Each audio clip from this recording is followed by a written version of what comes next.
Hey there, and welcome back to another episode of the Crimson Playhouse podcast. I'm your host, Crimson Renai, and today we're diving into Chapter 5 of the Velvet Muse. But before we get into the good stuff, let's catch you up real quick. When we met Liza Thornbury in Chapter 1, she had just pulled into Baywood Heights and came face to face with the crumbling legacy of her late father's club, the Velvet Muse. She stepped back into a space full of dust, memories, and emotional landmines, including her ex-fiancé, Mason Harris, who showed up with his clipboard, his renovation crew, and a whole lot of tension. Mason had stirred up more than just construction noise. Apologies were made, feelings were exposed, and Liza was left reeling. Enter Maxwell Hayes, smooth, charming, and soulful, with a saxophone slung over his shoulder and eyes that don't miss a thing. Between Maxwell's easy confidence and Mason's unresolved intensity, Liza's world is officially getting complicated. And now in Chapter 5, sparks fly, boundaries blur, and Liza finds herself caught between rebuilding her father's dream and figuring out what she truly wants. Trust me, you don't want to miss this one. But before we dive in, make sure you like, subscribe, and if you haven't already, join us over on Patreon. You'll get early access to episodes, bonus chapters, and a deeper look into these characters and their world. Plus, it helps keep the lights on over here at the Playhouse. The link is in the description, or just head on over to patreon.com/Crimson Playhouse. All right, let's dim the lights, press play on the heartstrings, and step back into the world of the Velvet Muse. This is Chapter 5.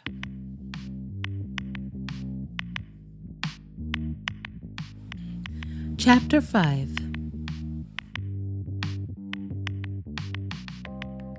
The morning sun filtered through the dusty windows of the apartment, casting a warm glow on the floorboards as I stirred awake.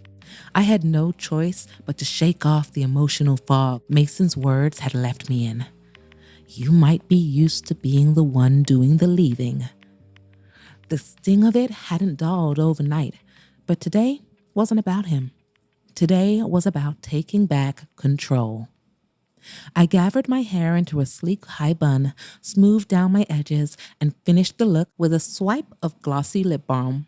My oversized sweatshirt and leggings were the perfect armor, comfortable, familiar, and just enough to make me feel like myself. One final glance in the mirror, and I headed downstairs, each creak of the wooden steps a reminder of how much history this place held, and how much of it I wasn't ready to face. The club was silent when I opened the door to the main floor, the calm before the day's storm. I exhaled and got to work, disappearing into the back room to organize boxes of forgotten memories, old menus, receipts, sheet music with my dad's handwriting scrawled in the margins. They were remnants of a time when this place had thrived and my dad's laughter had echoed off the walls. I couldn't afford to lose those memories, no matter how painful some of them had become. By mid-morning, the sound of boots on the floor and muffled voices signaled that Mason and his team had arrived. I stilled myself, pushing down the swirl of emotions that threatened to surface, and stepped out the back room. Mason was by the stage, clipboard in hand, directing one of his workers. When he saw me, he gave a curt nod, his expression as unreadable as ever. I returned the gesture without a word and busied myself dusting down surfaces, pretending the tension between us wasn't suffocating. Later that afternoon, Maxwell showed up with 2 smoothies and a bag of pastries, his smile as easy and warm as the sunlight streaming through the windows. "Peace offering," he said, holding out a smoothie with a playful grin. "Thought you might need a pick-me-up." I accepted it reluctantly, narrowing my eyes. "What are you apologizing for?" He shrugged, taking a sip of his own smoothie. Nothing in particular. Just figured I'd stay on your good side. Mercy appeared from behind the bar, her eyes lighting up at the sight of the pastries. Maxwell, you really know how to win people over. He winked at her. I try.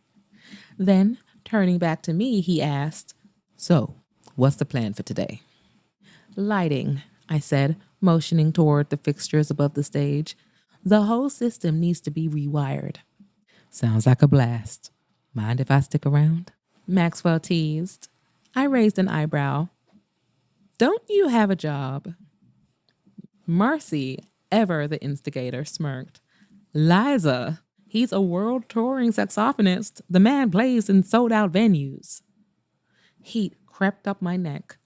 Oh, I muttered. Sorry, I didn't realize. Maxwell chuckled, his gaze warm and forgiving. Don't be. I like that you say what you think. Marcy nudged me. Let him stay. You could use the company. I shot her a look, but didn't argue. Fine, just don't get in the way. Maxwell grinned, leaning closer. Getting in the way isn't really my style, but charming the boss, that I can do. The rest of the afternoon passed in a blur of sawdust, ladder climbing, and the occasional burst of laughter, mostly thanks to Maxwell.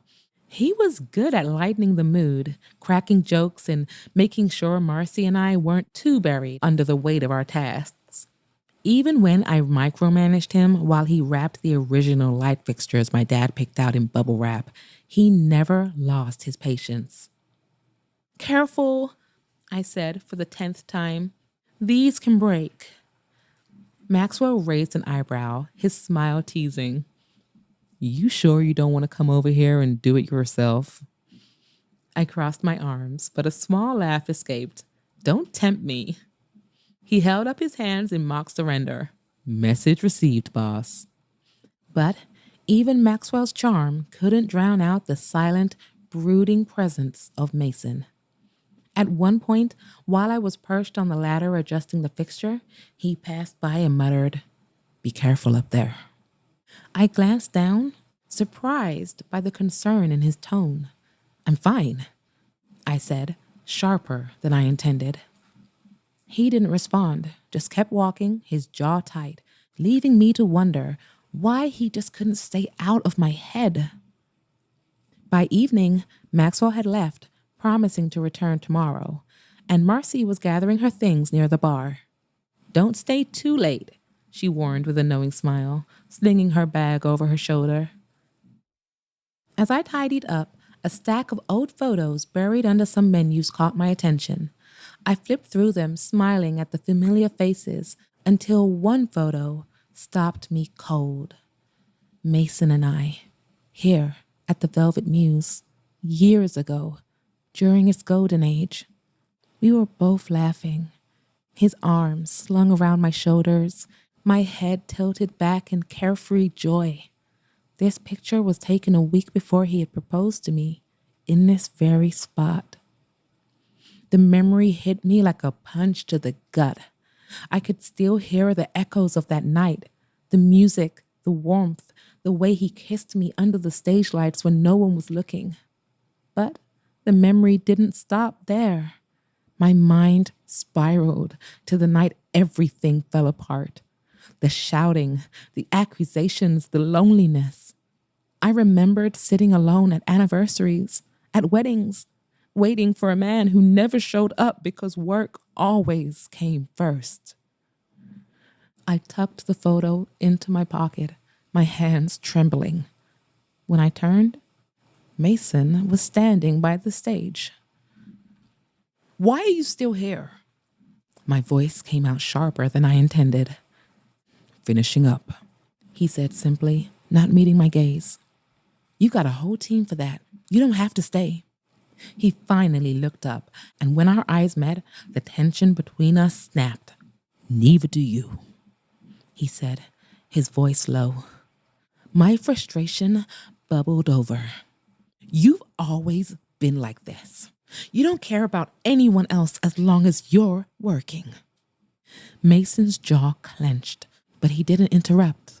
I kept going, the years of pent-up resentment spilling out. Do you know how many nights I sat alone, wondering if you'd even remember to come home? Do you know how humiliating it was to show up at weddings and birthdays by myself? I spent our anniversaries alone, Mason. Alone. And you didn't care. His voice was steady but raw. You think I didn't care? You think I wanted to miss those nights? What else am I supposed to think? I demanded. You made it clear where your priorities were. He stepped closer, his tone sharper. I was trying to build something for us. You think I enjoyed working 16-hour days? Missing those moments? I hated it, Liza, but I had to. Tears pricked at the corners of my eyes. You didn't have to. You chose to. Silence fell between us, heavy and suffocating.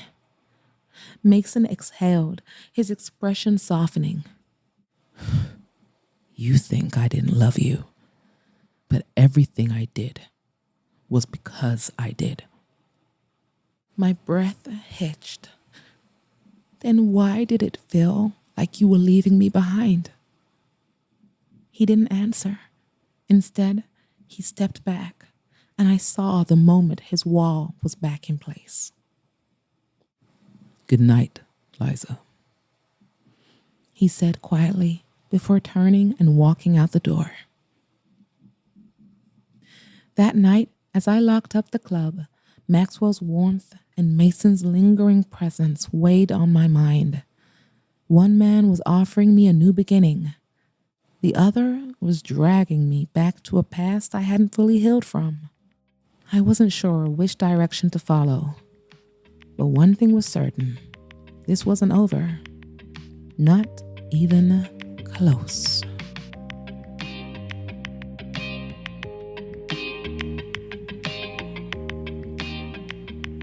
Whew, that was chapter 5.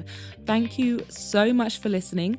If you're loving the Velvet Muse, please take a moment to like this episode, leave a review, and share it with someone who needs a little romance in their ears. And if you're craving even more, bonus scenes, early access, and deep dives into character backstories, come and join us on Patreon. That is where the extended universe lives. And I'd love to welcome you to the Play Club. That's at patreon.com/Crimson Playhouse. But all right, my loves, that's it for this week. Don't worry, we've got more music, more mayhem, and so much more story coming your way. I'm Crimson Renai, and this has been the Crimson Playhouse podcast. See you next week.